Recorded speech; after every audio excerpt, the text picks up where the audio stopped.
time will tell whether he really falls to the dark side or not.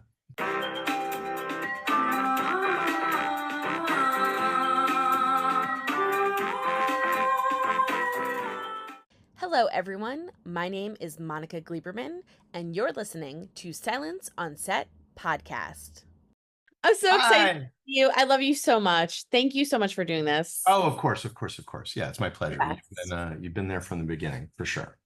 I know, and I just adore you. So I'm going to jump right in because I have so many questions that I could talk to you for like an hour, as you know, breaking down stuff. But I want to start off first with every season's always crazy, right? The storylines are crazy. We have exploding penises. We have exploding all sorts of craziness, which continues this season. But I did notice a shift in the perspectives of the characters, that there's a lot more kind of background and a little more internal struggle within the characters. So what was the decision behind that?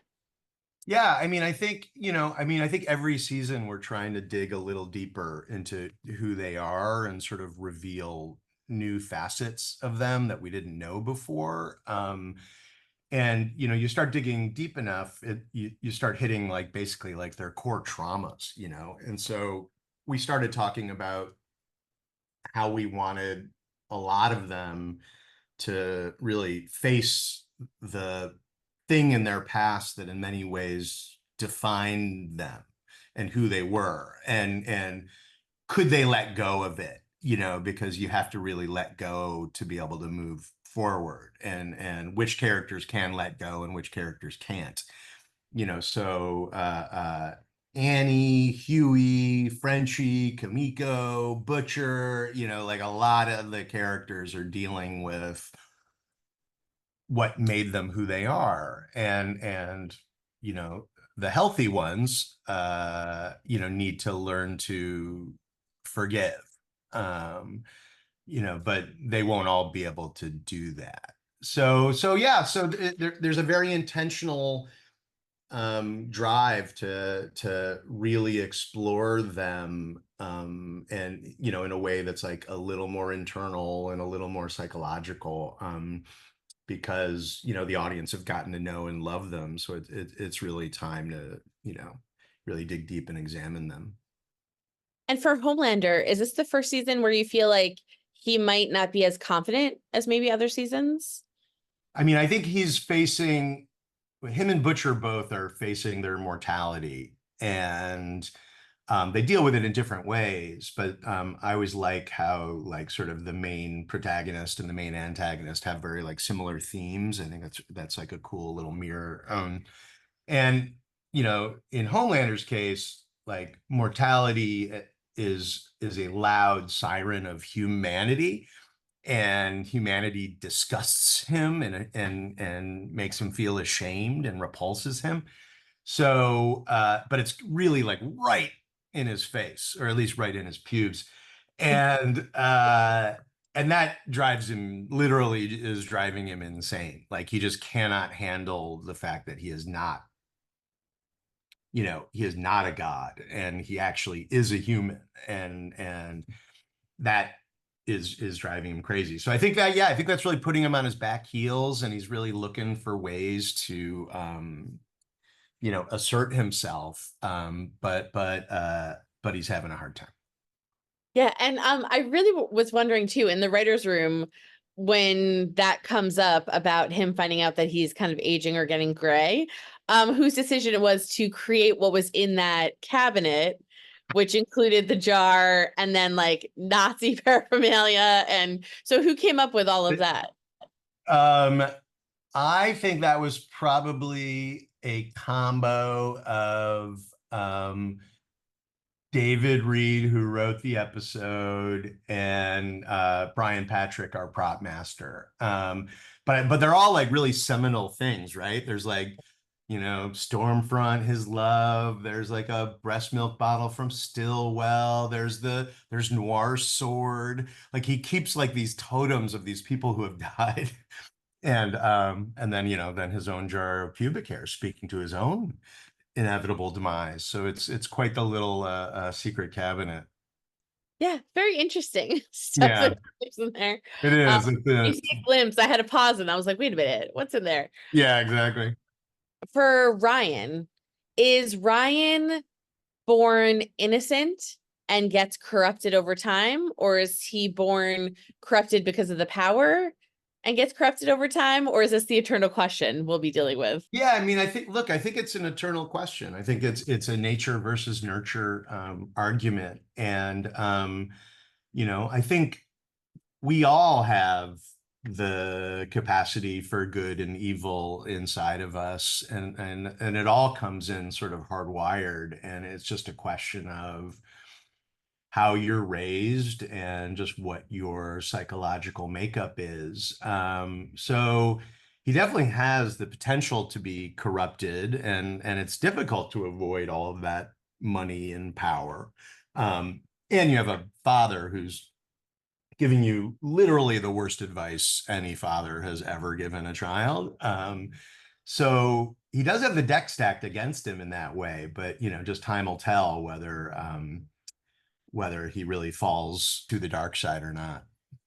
Yeah, and I also noticed too, this season it seemed like the fathers took a little bit of a hit. I think Yeah, all the yeah, fathers it's kind of true. got a little hard Yeah. time this season. No, it's for sure true. It's for sure true. But Ryan is also, there's like he's he's also half Becca. And so there's part of him that is like kind and is like full of light. So, this dichotomy sort of lives in Ryan. It kind of lives in Butcher. It's like everyone sort of needs to decide, are they heading towards, light, or are they heading towards the shadows?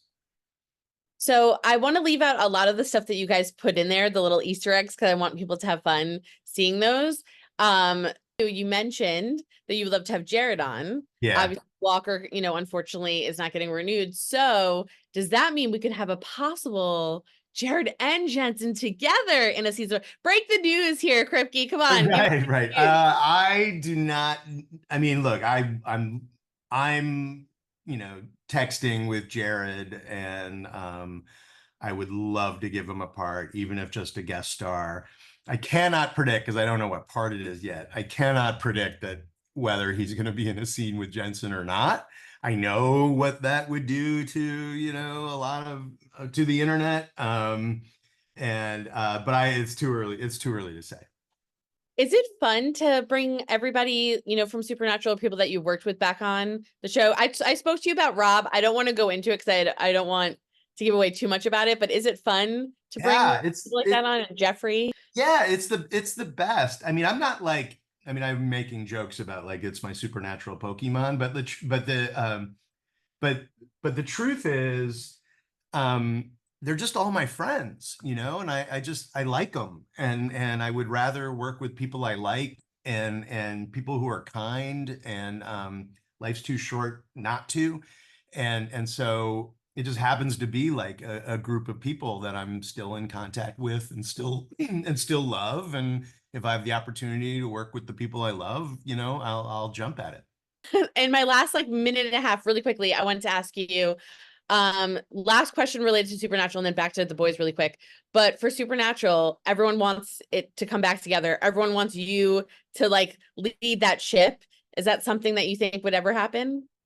I mean, never say never, but I mean, I would need to find a story in that world that really hasn't been told, and something that would like really surprise me and the audience. And that's a tall order after 15 years. But it could happen. So if a story comes up that really blows me away, like, yeah, of course I would be interested. Okay, so back to the boys with my last minute. I wanted to ask you, like I said, the season is so up and down and so crazy. You guys have up the ante as usual every season. So I wanted to know, what were your biggest kind of inspirations, or the ones that you're willing to talk about, to show what the season was going to be about, and how you guys talk in the writers' room to really up what we're going to see, like the gross factor that we all see with love. I mean, we start with character first of all, and that's where we spend the vast majority of our time. like we talked about, how do you see new sides of them and how do you really explore what they're going through emotionally? Because TV's the character business, and if I can make you love the characters, then I got you. Um, and then after that, we talk about like what's going on in the world that terrifies us, and that's like this bloody stew of January 6th and QAnon and Trump and social media disinformation and on and on and on, just this gross stew that we then, figure out how to satirize and, we say superfy in the room. And then only then, when that's all done and we know those two things, then like the very last thing is like, okay, what's something insane that, we haven't seen before or is crazy? And then we start, talking through how do we get to some of that stuff? How do you get to flying sheep and clones and, and all the stuff that we get to?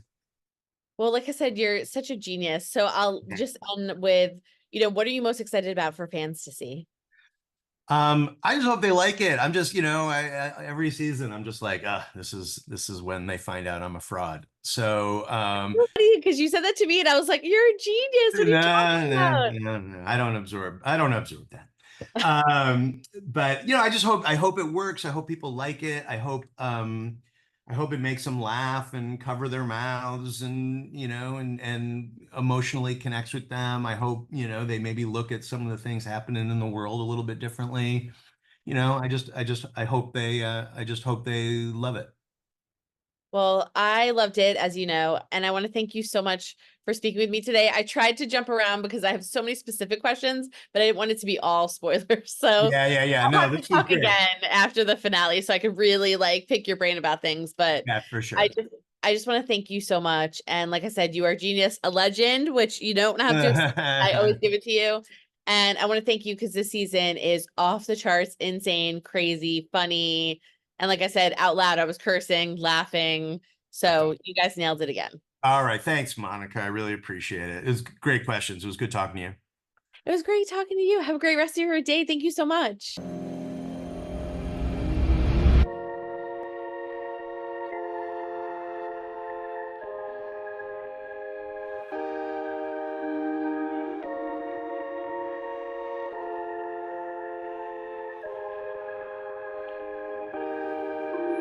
Thank you for listening to Silence on Set podcast. My name is Monica Gleberman. Don't forget to hit that subscribe button and stay tuned for more interviews to come.